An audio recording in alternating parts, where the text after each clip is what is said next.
Whenever you're sharing your content online with others through a public link, you might want to make sure that there's an extra layer of security so that people who you do not want do not have access to your mural. So in that case, you can add in a password to your mural. And to do that, you need to click on the share button, and then you need to click on the visitors area. And here you can see that there's the visitor link right here. And on the bottom, you can see add a password is an option.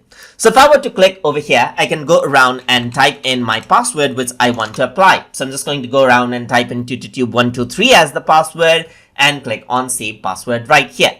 So once I do that, I can go back to the link and copy out the link right here. And I'm going to go around onto an incognito window right here, resize this and paste this link and then access the link out.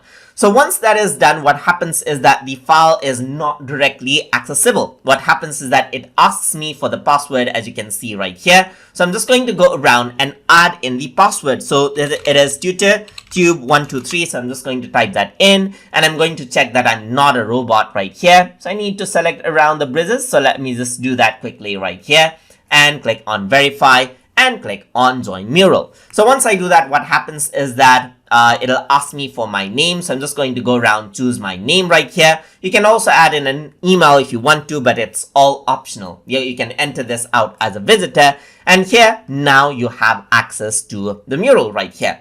Let me just close this. And if you want to remove out the password that you've added out, then you can click on edit password right here and click on remove password. Then you won't need a password to access the link once more.